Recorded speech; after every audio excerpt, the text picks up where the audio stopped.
जोङो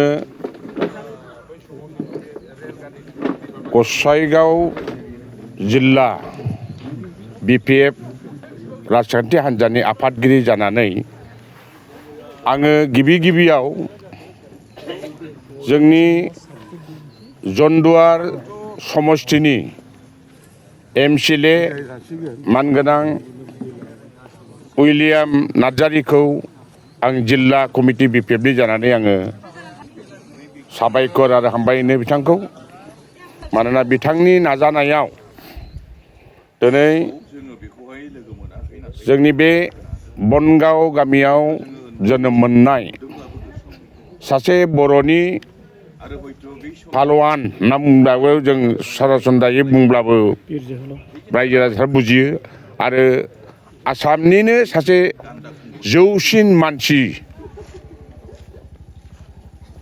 गान्दा खुंगुर बे सान्थनाथ बसुमतारिनि जे फबनाय जायगा माखरसालि बेखौ मोजाङै फोसाबस्रां गोबाव दिननि उनावहाय दिनै बे माखरसालिखौ बे ओनसोलनि बा सारा आसाम बा भारतनि गुबुन जायगानि मानसिफ्रा जिहेतु जोंना रायमना नेशनेल पार्कबो बे जाबाय बेवहाय देश बिदेशनि मानसिफ्रा फैनानै बनगावआव दानि रायमना नेशनेल पार्कनि सिङाव बनगाव गामियाव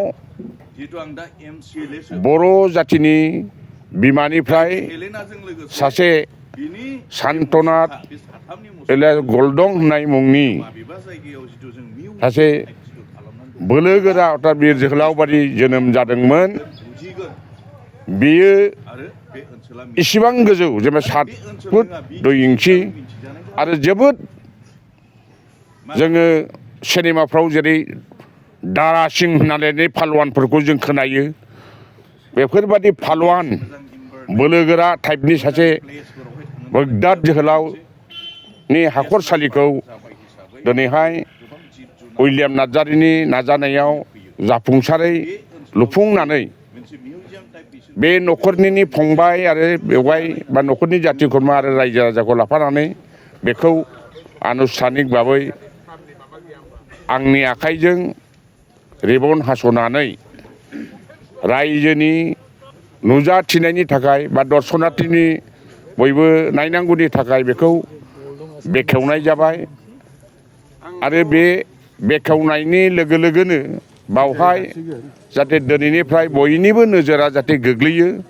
बेखौ आंनि बिथिंनिफ्राय आङो आर'ज गाबनाय थाबाय आरो भबिष्यतआव दिनै जोंनि BPF हान्जाया जोंनि MCLA उइलियाम नार्जारि बुंनाय बादि बिनि जोनोम सान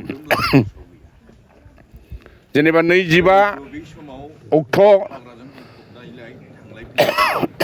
अक्ट'बर बे जोनोम सानखौ गाजा गोमजायै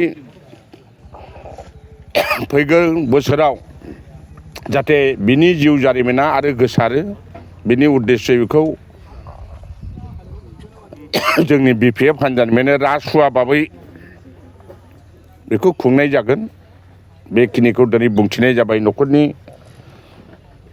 फंबायफोरनि सिगाङाव रायजो राजाफोरनि सिगाङाव आरो जाहाथे बिनि मुङा जेरावबो गोसारो आरो बे मोनसे टुरिजिम मोनसे सेन्टार बादि जालाङो बेखौनो आङो अबंलावरिनाव आङो आर'ज गाबनानै आंनि बुंनायखौ बेखिनिखौनो आं फोजोबबाय आरो मानोना आंबो दिनै बेफोरबादि जे आंनि बिदा सान्थनाथ बसुमतारिनि जे खबस्थान बानायनायाव जे सारमोनहा जे नांगौ बादि सानखांनानै आरो लुबैनाय बादि मावफुंनानै होलांदों आं जोबोद मोजां मोनदों। रोजा रोजा साबायखर सारनिसिम आरो जोंनाव फैबाय थानाय समावबो बेफोरबादि जोङो सोलिलांबाय थागोन आरो लोगोसे जोंहा लाइफ टाइम बोसोरे जोङो दिनै बे स्टार्ट खालामबाय हिसाबै जोंनि गेदेरनि जे बे प्रग्राम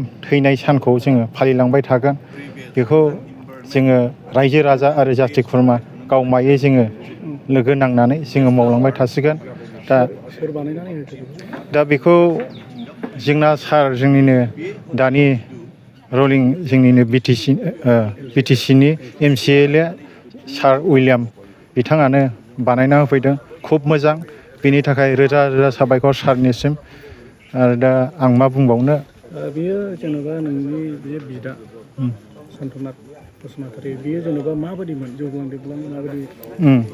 बेथ' गोजौ गिदिर फिगारै गासिबो साइज गिदिरजोबमोन।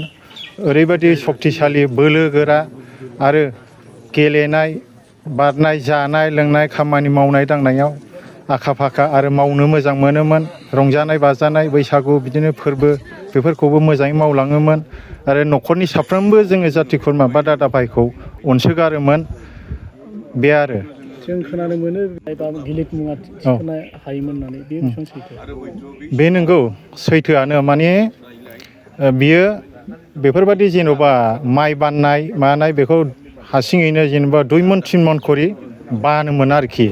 बेनिफ्राय बिदिनो मथा मथि बिदिनो न'आवनि बन लायनाय मानाय खाथि खाला जोंनाव बिफां लाइफांफोरखौ थिखोनो हायोमोन आरोखि। औ, हारसिङैनो एखेबारे गैयाबाबो बिदिनो 3-4 मनसिमखौहाय आङो नुदों बाननायखौहाय, बे आरो।